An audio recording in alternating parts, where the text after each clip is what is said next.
मुख्यमंत्री आदिवासी हैं, हमारे विधायक हैं, हमारे मंत्री हैं, पेशा पर किसी कोई डिटेल बात नहीं कर रहा, बयान नहीं दे रहा कि पेशा लगने से जनप्रतिनिधियों की भूमिका कम हो जाएगी या ग्राम सभा ही सब कुछ हो जाएगा। क्या ये डर है इसलिए इस पर चुप्पी है? ये संशय जो लगा हुआ है कि हम मंत्री को कोई फंड नहीं मिलेगा, मुख्यमंत्री को नहीं मिलेगा, ऐसा डर है क्या? ऐसा डर हो सकता है। पेशा का जो प्रारूप सरकार ने तैयार किया है, कहाँ कमियां हैं? क्या इसका विरोध होना चाहिए या नहीं होना चाहिए? कुछ त्रुटियां तो है, मैंने पढ़ा है कि स्थानांतरित भूमि की कैसे वापसी हो। इसका अंतर्गत बोला है कि डीसी भू वापसी की शक्ति उपायुक्त के पर केंद्रित है। पहले भी आदिवासी उपायुक्त पर केंद्रित थे, तो इस पर मैं कहना चाहता हूं कि ग्राम सभा ही अंतिम फैसला होना चाहिए। राज्य सरकार जो है जेपीआरए में पेशा कानून का कुछ लोगों को इंक्लूड, कुछ बिंदु को इंक्लूड करते हुए ये लागू करना चाहती है। कहीं ना कहीं मतलब जो शक का बिंदु है उस पर जो है निराकरण करने के लिए एक व्यापक बैठक बुलाना चाहिए। और हमें तो स्पष्ट है कि जमीन के मसले पर पुनर्विचार करना चाहिए। इससे हम लोग असंतुष्ट हैं। यहाँ के मुख्यमंत्री इस पर संवेदनशील नहीं है, ये नौकरशाह समझ रहे हैं। यदि सभी ग्राम सभा को हम देंगे तो हम क्या करें, और इसीलिए हल्के ढंग से कुछ को दिया जा रहा है, कुछ को नहीं दिया जा रहा है। बाकी जो मूलवासी है वो कहाँ जाएंगे? सिर्फ अगर आप आदिवासियों की 100% अगर बात करेंगे, सारे अधिकार बोलेंगे ग्राम सभा को दे दो, सभी को अनुसूचित जिला में घोषित कर दो, तो जो पेशा कानून में दिए गए जो रोड जो बनेगी, तो रोड में तो मूलवासी भी चलेंगे, बिजनेस भी करेंगे। तो इसमें आप अध्ययन करिएगा, बहुत अच्छा दिया हुआ। अच्छा दिया है तो फिर षड्यंत्र कौन कर रहा है? क्यों विरोध कर रहा है? जमीन के मसले पर, क्योंकि हमारा आत्मा जमीन पर बसता है। लेकिन आपकी बहस तो धर्म तक चला गया है। धर्म पर भी जाएगा, क्योंकि धर्म के कहा आधार जा पर रहा है कि धर्म के आधार पर भैया इसमें बंटवारा हो रहा है, ईसाई, आदिवासी, सरना, सब कुछ बातें हो रही ईसाई आदिवासी की बात कुछ लोग षड्यंत्र कर रहे हैं, आरएसएस की भी बात हो रही है। भाई कुछ लोग षड्यंत्र, जो कुर्मी समुदाय के लोग हैं वो तो कह रहे हैं भाई हम तो ठगा महसूस कर रहे हैं, आप तो हमें कहीं आप नहीं रख रहे हैं। आप माननीय शैलेंद्र महतो जी या शीतल ओदार जी या अन्य लोग, इनका पहले संशय रहा है। जब पेशा कानून लागू होने को था तो केस कर दिए थे लोग हाईकोर्ट में, सुप्रीम कोर्ट में। पहले आदिवासी सूची में लागू करो, फिर हम जो पेशा कानून लागू करने देंगे। तो ये बताइए, मतलब जब जो आदिवासियों की विकास की पैमाने आता है तो कोर्ट में केस कर देते हैं। नमस्कार, सोशल संवाद में स्वागत है। मैं शशि भूषण और आज हमारे साथ जो है आदिवासी समाज के जाने माने इंटेलेक्चुअल, बुद्धिजीवी, और अपने हर मुद्दे पर जब आदिवासियत की बात होती है या झारखंडी जो समाज है उससे जुड़ा हुआ कोई मुद्दा होता है उस पर बेबाकी से राय रखते हैं, प्रेम शाही मुंडा जी हैं। और आज हम बात करेंगे जो ज्वलंत मुद्दा है झारखंड को लेकर, आजकल आप देख रहे होंगे लगातार चर्चा है, उसकी बारीकी और तकनीकी को हम समझने की कोशिश करेंगे। वो पेशा एक्ट को लेकर आप देखे होंगे सोशल मीडिया से लेकर अखबारों में तरह तरह की बातें हो रही है, कोई इसको षड्यंत्र करार दे रहा है, कोई इसका विरोध कर रहा है। तो हम बात करेंगे कि क्या जो सरकार ने प्रारूप तैयार कर रहा है उसका विरोध सही है या गलत है या षड्यंत्र है, इसलिए कि कई तरह की बातें हो रही है। तो मैं वही सा सवाल कि पेशा का जो प्रारूप सरकार ने तैयार किया है, आपके हाथ में प्रारूप है और हमें लगता है कि आपने पढ़ा होगा, कहाँ कमियां हैं? क्या इसका विरोध होना चाहिए या नहीं होना चाहिए? देखिए, पेशा कानून 1996 में संसद में लागू हुआ एक अधिनियम के तौर पर, और उसमें कहा गया है कि इसको अपने अपने स्टेट में इसको विस्तारीकरण करें, मतलब नियमावली बना करके लागू करें। और उस समय ही जब राजीव गांधी जी का दौरा होता था उनसे पहले छत्तीसगढ़ में, तो एक महिला को महुआ के पेड़ के नीचे देखा कि गरीबी हालात में है, तो उसी समय से उनको कहा था कि भाई मैं 10 रुपये भेजता हूँ तो गांव में 1 रुपया पहुँचता है। तो उसी समय ने सोचा था कि भुरिया कमेटी के माध्यम से, जिसको ड्राफ्ट किया था बीडी शर्मा ने, तब के पेशा कानून की लागू कहीं हुआ कहीं नहीं हुआ। लेकिन आज के डेट में जो बहसें हो रही है हमारा झारखंड स्टेट में, तो बहुत सारे संशय बातें आ रही है। और हम लोग समाज के संगठन भी चलाते हैं और हम भारत आदिवासी पार्टी के प्रदेश अध्यक्ष भी हैं। तो पेशा के संदर्भ में यही कहना चाहता हूं कि जैसे पी पेशा एक आदि व्यक्ति बोलता है, और जेपीआरए जो पंचायती राज अधिनियम जो 2001, और पेशा, तो इसी पर संशय कोई बुद्धिमान लोग पी पेशा होना चाहिए बोलता है। पी पेशा क्या है क्या? हाँ, और कोई बोलता है कि नहीं पेशा में ये त्रुटियां लगी हुई है। तो इस पर जो है व्यापक रूप से राज्य सरकार को चाहिए था विभिन्न संगठन, विभिन्न जनता के साथ बैठ करके एक जो संशय है, जो कन्फ्यूजन है, उसको दूर करना चाहिए। पेशा जो बोला जाता है, प्रिवेंस खाली वो लिखा हुआ है, तो उसी को लेकर के इसको एक आदमी का दिया गया चीज़ है। एक्चुअली होना चाहिए पेशा ही, और पेशा में जो नियमावली बनाया जा रहा है, जो पंचायती मतलब JPRA जिसको आप बोल रहे हैं, उसको कुछ त्रुटियां तो है, मैंने पढ़ा है। जैसे जमीन का प्रारूप लिए हैं हाथ आप में, प्रारूप लिए हैं, इसको मैंने ये भी किया है। अध्ययन किया होगा आपने। हाँ, अध्ययन भी किया है मैंने, इसको अध्ययन भी किया है। और इसमें ज़मीन का मसला महत्वपूर्ण चीज़ होता है। ये जो JPRA के माध्यम से जो इसको लिखा है ज़मीन के मसले पर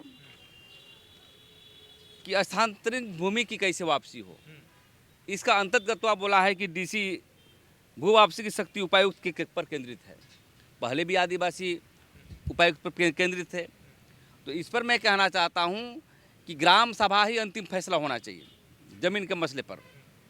उसमें कानूनी और एक हस्तक्षेप नहीं होना चाहिए। नहीं होना चाहिए। अंतिम जो निर्णय ग्राम सभा का ही होना चाहिए। अपील का प्रोविज़न होना चाहिए। इसलिए पहले जो पेशा था, जो ओरिजिनल पेशा था, जो 1996 में कहा गया है, उसमें रिस्टोरेशन का भी जो है ताकत दिया गया था। इसमें क्या कहता है कि ग्राम सभा के सहमति के बाद जो है उपायुक्त करेगा। तो देखिए, उपायुक्त आजकल देखते हैं कि ज़मीन के मसले पर DC लोग जेल जा रहे हैं। आज जितने भी DC होते हैं, उपायुक्त होते हैं, आदिवासियों की ज़मीन के मसले पर वायलेशन करता है और जेल चला जाता है। ये उदाहरण स्वरूप है। तो मेरा मानना है कि इस पर भी गहन अध्ययन होना चाहिए और ग्राम सभा में ही आदिवासी ज़मीन का वापसी का अंतिम निर्णय होना चाहिए। और कहीं भी जाइए, आप DC कोर्ट जाइए, आप सुप्रीम कोर्ट जाइए, ISAR कोर्ट जाइए, या तो कमिश्नर कोर्ट जाइए, अंतिम निर्णय जब तक इसकी आधार न हो तब तक मान्यता नहीं होनी चाहिए। ये जो है कन्फ्यूजन के तौर पर लिखा हुआ है, इसको स्पष्टीकरण करना चाहिए। दूसरी बात मैं कहना चाहता हूँ, गलतियाँ कहाँ है, और गलती को जैसे कि अभी कही जा रही है कि राज्य सरकार जो है JPRA में पेशा कानून का कुछ लोगों को इंक्लूड, कुछ बिंदु को इंक्लूड करते हुए ये लागू करना चाहती है। और कुछ लोगों का मानना है कि पेशा में जो दिया हुआ है, जो अधिकार हैं, संवैधानिक अधिकार, उसी को ही लागू करना चाहिए। तो मेरा भी मानना है कि 1996 में जो भी लागे हैं, हूबहू लागू किया जाए। और यदि JPRA में भी हूबहू लागू करता है तो कोई दिक्कत नहीं है, क्योंकि ये जनरल सीट है। बहुत सारे जगह जो है जनरल लोग रहते हैं, जहाँ पर जो है अधिनियम लागू नहीं हो सकता है। तो पेशा कानून में जो सुधारते हुए जो 29 अधिकार दिए गए हैं, जैसे माफ़ी का, जैसे कि लोन हम लेते हैं तो माफ़ करने का प्रोविज़न है। यदि ग्राम सभा सहमति देगी, ये दिवालिया हो गया, ये व्यक्ति लोन ले लिया था 5 लाख, तो यदि उसमें प्रोविज़न हो ये कि माफ़ करने का प्रोविज़न हो, तो उसको स्पष्टीकरण करना चाहिए। ज़मीन का मसला, रिस्टोरेशन का मामला, तो ये जो मामला है, ये विषय पर थोड़ा स्पष्ट करना चाहिए। और इस पर हम लोगों ने धुमकुड़िया में हम लोग 16 तारीख को एक व्यापक जो है महाबहस बुलाए हुए हैं, जिसमें से राज्य के सभी जो आदिवासी अगुवा और आदिवासी के धार्मिक अगुवा और सांस्कृतिक अगुवा और जन संगठन चलाते हैं और राजनीतिक पार्टी लोग चलाते हैं, उस विषय पर चर्चा करेंगे। और हम निवेदन करना चाहते हैं, इस पर सबसे महत्वपूर्ण चीज़ है, सिर्फ जन संगठन के लोग बोल रहे हैं। यहाँ के न मुख्यमंत्री बोल रहा है, न उसके विधायक बोल रहा है, न विधायक बोल रहा है, ना मंत्री जो आपके आदिवासी मंत्री है वो भी तो नहीं कर। जो पंचायती राज मंत्री नहीं बोल रहा है। एक इसकी बयान फेसबुक के तर्ज पर एक पंचायती राज डायरेक्टर बोल लगातार अपनी बातें रख रहे हैं। तो मेरे कहने का मतलब है, कहीं ना कहीं मतलब जो शक का बिंदु है, उस पर जो है निराकरण करने के लिए एक व्यापक बैठक बुलाना चाहिए। और हमें तो स्पष्ट है कि ज़मीन के मसले पर पुनर्विचार करना चाहिए। इससे हम लोग असंतुष्ट हैं। लेकिन कहीं ना कहीं जो हमारा जनप्रतिनिधि है, जो पहले का सिस्टम है, या प्रशासन है, या ब्यूरोक्रेट है, कि अगर सब कुछ सारे अधिकार अगर ग्राम सभा के बाद रहेगा तो फिर हमारा क्या काम रहेगा। ये भी तो कहीं ना कहीं डर हुआ कि सारा पावर ही अगर हमने दे दिया। जो आपने 1996 में रखा है, मैं नया आपको का नहीं, आपको ये डर नहीं दिख रहा है जो आप खामोशी की बात कर रहे हैं? नहीं, मैं नया कानून बनाने नहीं बोल रहा हूँ। जो कानून बने हुए हैं उसी को हूबहू लागू करिए। क्योंकि आदिवासियों को आप बोलते हैं मुख्य धारा में जुड़े, विकास के पैमाने पर आगे बढ़े। 1996 में इसलिए बनाया गया कि आदिवासियों का विकास, अभी तक देख रहे हैं कि हमारे आदिवासी जो है दाई का काम कर रहे हैं, पलायन कर रहे हैं। तो जब तक इसकी शक्ति, पावर डेलीगेट नहीं हो ग्राम सभा में, कैसे डेवलप होगा। मुख्यमंत्री भी चाहता है कि ग्राम का विकास हो और हम लोग भी चाहते हैं। तो अब ये कह दे कि हम क्या करेंगे, बालू फाँकेंगे, ग्राम सभा को देंगे, तो ग्राम जो देश का विकास होता है, देश का विकास का पैमाना जो है ग्राम से होता है। तो ग्राम से ही बालू का ठेका, बालू का अधिकार, जैसे इसमें जीपीआरए में दिया हुआ है कि बालू का अधिकार है, वो बहुत अच्छी चीज़ है। लेकिन बहुत सारे बिंदुओं पर जो हम चाहते हैं यदि जीपीआरए भी लागू हो, लेकिन पेशा कानून का दिए गए सिद्धांत सब पर लागू होना चाहिए, तभी हम मान्यता देंगे। एक दो को छोड़ करके ज़मीन के मसले पर सबसे महत्वपूर्ण चीज़ है। लेकिन देखते हैं कि जितने बिल्डिंग देख रहे हैं ना, ये सब अब जहाँ पर बैठे हैं हारूम में, जितने बिल्डिंग देख रहे हैं ये आदिवासियों की ज़मीन है। आप बोलेंगे कि सबको वापसी कराओ तो फिर तो बड़ा वापसी होगा, दिक्कत हो जाएगी। संविधान से चलता है, देश कानून से चलता है, और देश कानून से जब चलते हैं, अब संविधान से चलता है, तो आप गैरकानूनी चीज़ें अब करेंगे, यही तो डर है। देंगे।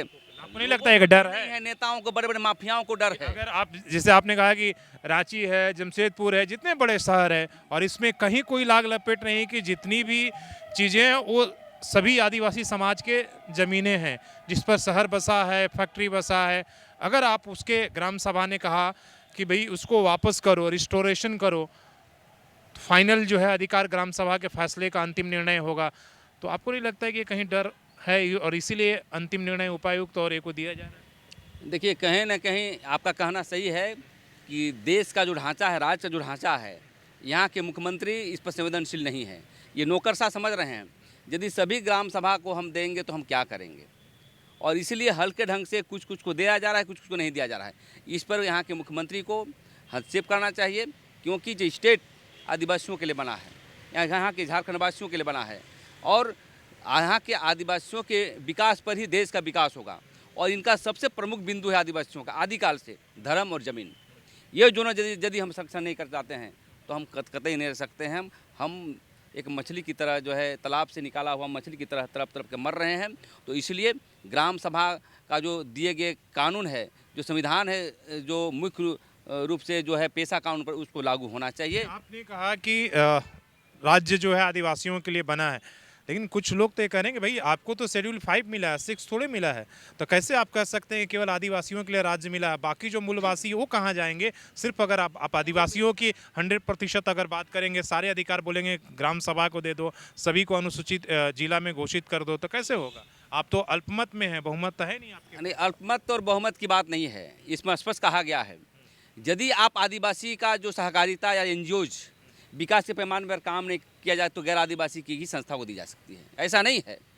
और जो पेशा कानून में दिए गए जो रोड जो बनेगी, तो रोड में तो मूलवासी भी चलेंगे, बिजनेस भी करेंगे। तो इसमें आप अध्ययन करिएगा, बहुत अच्छा दिया हुआ है। अच्छा दिया है तो फिर षड्यंत्र कौन कर रहा है, क्यों विरोध कर रहा है? जमीन के मसले पर, क्योंकि हमारा आत्मा जमीन पर बसता है। लेकिन आपकी बहस तो धर्म तक चला गया है। धर्म पर भी जाएगा, क्योंकि धर्म के कहा आधार जा रहा पर है कि धर्म के आधार पर भैया इसमें बंटवारा हो रहा है, ईसाई, आदिवासी, सरना, सब कुछ बातें हो रही हैं। ईसाई आदिवासी की बात कुछ लोग षड्यंत्र कर रहे हैं, आरएसएस की भी बात हो रही है, भाई कुछ लोग षड्यंत्र कर नहीं, आरएसएस और ईसाई और कोई सांप्रदायिक की बात इसमें नहीं है।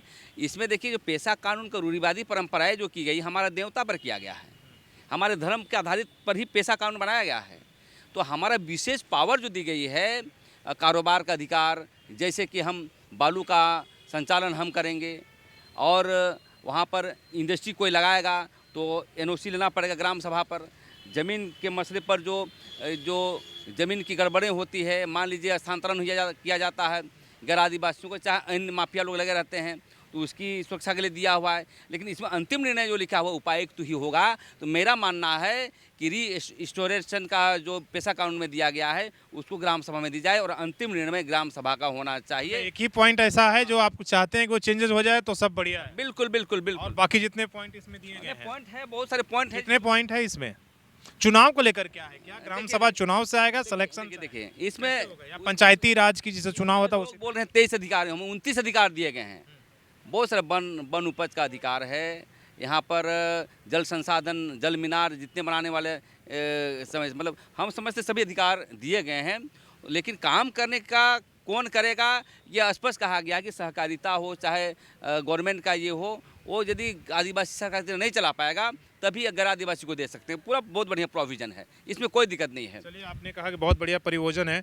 एक सवाल, इसलिए कि आप पॉलिटिकल पार्टी चलाते हैं, उसके आप कर्ता धर्ता हैं, मेरा पॉलिटिकल सवाल है कि भाई झारखंड आंदोलन हुआ, उसमें आदिवासी के साथ साथ मूलवासियों ने बड़े संख्या पर हिस्सा लिया। कहा कि आप तो अपने लिए सारे अधिकार संरक्षित कर रहे हैं, मूलवासियों का क्या होगा, खासकर जो कुर्मी समुदाय के लोग हैं वो तो कह रहे हैं कि भाई हम तो ठगा महसूस कर रहे हैं, आप तो हमें कहीं आप नहीं रख रहे हैं अपने साथ, ना आप आदिवासी के दर्जा देने दे रहे हैं, उसमें भी विरोध कर दे रहे हैं, आप पैसा भी लागू कर रहे हैं, तो हम कहाँ जाएंगे। देखिए, कुर्मी समाज दिग्भ्रमित हैं, समाज नहीं उसके नेता, समाज उनके अच्छे हैं, समाज दिग्भ्रमित हैं। कुछ कुछ नेता हैं जैसे आपके माननीय शैलेंद्र महतो जी या शीतल ओदार जी या अन्य लोग, इनका पहले संशय रहा है। जब पेशा कानून लागू होने को था तो केस कर दिए थे ये लोग हाई कोर्ट में, सुप्रीम कोर्ट में इन्होंने किया था। तो उनको अध्ययन नहीं है इस पर। जो अधिकार की मामला है तो मूलवासियों को भी मिलेगा, ऐसा नहीं है। लेकिन कहीं ना कहीं इनको शुरू से ही एक आदिवासी के मामले पर, देखिए कभी भी आंदोलन करते हो तो आदिवासी पहल करती है। हाँ, मूलवासी ने मदद किया है, मूलवासी ने अलग राज्य के निर्माण के लिए अहम भूमिका निभाया है, लेकिन पेशा कानून के तहत यदि विकास के पैमाने पर होगा तो यहाँ के मूलवासी भी लाभ लेंगे। कैसे लेंगे। इसलिए लेंगे कि मान लिया जाए कि गांव में कोई रोड बन रहा है, ठीक है ना, रोड बन रहा है तो उसकी विकास के पैमाने पर चलेंगे भी, और यदि किसी तरह उसको काम भी मिल जाती है तो इसमें स्पष्ट कहा है कि आदिवासी सहकारिता को मिलेगा, नहीं करने पर भी गैर आदिवासी को मिलेगा। करेंगे, हमारा प्रतिनिधित्व का क्या होगा, हम कहाँ उसमें हमारा कैसे मिलेगा। देखिए कि 100% तो आप यदि आज आप चिंतन करेंगे आदिवासियों के बीच में कि आदिवासियों के विकास कहाँ हुआ है, कहाँ पर हैं, देश चिंता कर रहा है इस पर, आदिवासियों पर राज्य चिंता कर रही है। जब तक आदिवासियों को आर्थिक विकास नहीं होगा, सामाजिक विकास नहीं होगा, राजनीतिक विकास नहीं होगा, तब तक अन्य लोगों की बात करना बेकार है। हाँ, यदि हम झारखंड में लिए हैं नैतिकता के आधार पर, यदि हम आदिवासी मूलवासी रहते हैं तो दोनों मिलकर के झारखंड संवारने का काम करेंगे। कोई इसमें संप्रदाय की बात नहीं है, कोई जाति भेद की बात नहीं है, लेकिन कही जाती है कि पहले आदिवासी सूची में लागू करो, फिर हम जो पेशा कानून लागू करने देंगे। तो ये बताइए, मतलब जब जब जो आदिवासियों की विकास की पैमाने आता है तो कोर्ट में केस कर देते हैं। तो देश की संविधान तो आप मानते हैं, आपका ये चैनल मानता है, हाँ मानना है, तो पेशा कानून में दिए गए जब आदिवासियों को अधिकार दिया गया है तो इसको मानना होगा। और रही बात उसमें आप अध्ययन कर लें, उसमें कोई मूलवासियों को हटाने की बात नहीं कही गई है।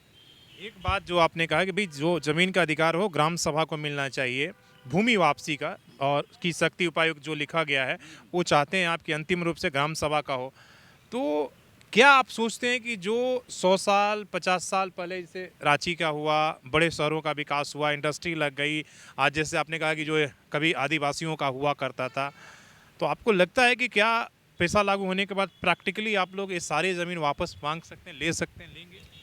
नहीं, देखिए हमारा पेशा कानून लागू करने का मतलब सर्वांगीण विकास, सबों का विकास और समाज के सभी वर्गों को लेकर के चलने का हमारा नीति होगा, हमारा फैसला होगा।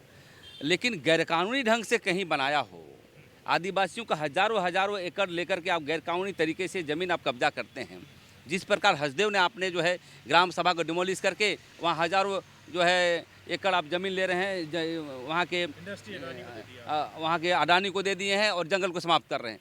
तो हमारा विकास का पैमाना वो नहीं है। आप कहीं ना कहीं रूल ऑफ लॉ काम होगा, और आपने यदि गलती किया है, यदि हम अप्लाई करेंगे तो वापस होगा, और नहीं अप्लाई किए तो वापस नहीं होगा। लेकिन कोशिश करेंगे जहाँ जहाँ आदिवासी, देखिए हमारा पेशा कानून का लागू करने का मतलब है कि आदिवासियों का आर्थिक विकास हो, डेवलप हो, मुख्य धारा में जुड़े। अभी तक मुख्य धारा में जुड़ा नहीं है। अभी भी आप देखिए रांची में रहते हैं, आप मात्र 10 किलोमीटर चले जाइए, 10 किलोमीटर में आदिवासी समाज अभी भी रिक्शा चलाने आता है। यहाँ पे पूछिए कहाँ है, तो हमारा बगल से हम रिक्शा चलाने आते हैं। तो कहने का मतलब है ग्राम सभा को शक्ति देने का मतलब यही है, ग्राम गणराज्य में इसकी संचालन हो, एक मिनी गवर्नमेंट के तहत चले, चाहे यहाँ के सीएम का फ़ायदा हो या नहीं हो, या यहाँ के नौकरशाह का फ़ायदा हो या नहीं हो, लेकिन ग्राम सभा के माध्यम से ग्रामीण के रहने वाले व्यक्तियों का फ़ायदा हो। और पेशा कानून से निश्चित रूप से हम आश्वस्त करना चाहता हूँ, किसी को जो है दरकिनार नहीं किया जाएगा। आदिवासी लीडर रहेंगे, लेकिन उस विकास में मूलवासी भी रहेंगे, ऐसा कोई बात नहीं है। सवाल जो आपने शुरू में हमें कहा कि भाई मुख्यमंत्री आदिवासी हैं, हमारे विधायक हैं, हमारे मंत्री हैं, पंचायती राज मंत्री हैं या आदिवासी कल्याण मंत्री, पेशा पर किसी कोई डिटेल बात नहीं कर रहा, बयान नहीं दे रहा। समाज जरूर इंटेलेक्चुअल आप लोग बात कर रहे हैं, इसके पीछे क्या कारण है? क्या लग रहा है कि पेशा लगने से जनप्रतिनिधियों की भूमिका कम हो जाएगी या ग्राम सभा ही सब कुछ हो जाएगा? तो क्या ये डर है इसलिए इस पर चुप्पी है, या इस पर उस तरीके की बहस नहीं हो पा रही है पॉलिटिकल में? देखिए, एक बार बहस कराने का प्रयास किया था केंद्र सरकार ने, पेशा दिवस। राज्य सरकार नहीं की थी, वो पेशा दिवस गवर्नमेंट ने करवाया था, बहस हुई थी।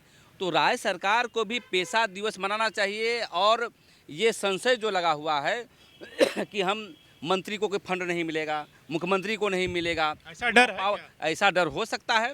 विधायक आपके 28 के 28 जीते हैं, क्यों नहीं 28 के विधायक एक भी नहीं बोल रहा है, ना आदिवासी बोल रहा है, ना गैर आदिवासी बोल रहा है। या तो हमें लगता है कि उसकी सामान्य अध्ययन नहीं है, सामान्य जानकारी नहीं है, डर से नहीं बोल रहा होगा, या हमें लगता है कि पढ़ लिया होगा तो डर से नहीं बोल रहा होगा। दुकानदारी बंद हो दुकानदारी बंद हो जाएगी। देखिए, देश का जो ताकत है ग्राम में बसता है, देश का ताकत गांव में बसता है। और ये चाहे महात्मा गांधी हो, चाहे पंडित नेहरू हो, चाहे अटल बिहारी वाजपेयी हो, सबका परिकल्पना है कि विकास ग्राम पर होना चाहिए। और जब संविधान बनाया है आपने, तो ग्राम पर इसको दीजिए, ग्राम सभा की शक्ति दीजिए, और वहीं पर से जो है हम लोग आदिवासी समाज को पेशा कानून के माध्यम से विकास करें। और कोई संशय नहीं है कि गैर आदिवासी को हम विकास करने नहीं देंगे। वहाँ पर जो है ईसाई कसाई की कोई बात नहीं है, कोई ऐसा नहीं है। हम आदिवासियों को मिलजुल करके एक जो है नया नवनिर्माण के लिए हम लोग पेशा का कानून के माध्यम से पढ़ें और हम देश की मुख्य धारा में हम जुड़ें। चलिए, बहुत बहुत धन्यवाद, आपने समय दिया इतने व्यस्तता में। और तो आप पेशा कानून के प्रारूपों को बात कर रहे थे प्रेम साही मुंडा जी, और जैसे कह रहे थे कि इसमें 29 से 33 अधिकार दिए गए हैं, हमें सभी अधिकारों पर ही है। लेकिन आपत्ति वहाँ पर है जहाँ पर ये लिखा गया है कि भूमि हस्तांतरण, जो रिस्टोरेशन है, जो आदिवासियों की ज़मीन अगर किसी ने गलत तरीके से हासिल किया है तो उसे लेने का अंतिम अधिकार ग्राम सभा को होना चाहिए। लेकिन इसमें लिखा है कि भूमि वापसी की शक्ति उपायुक्त पर केंद्रित होगी, जिस पर इन्हें आपत्ति है। अपने सहयोगी सोनू के साथ शशिभूषण, सोशल संवाद, रांची।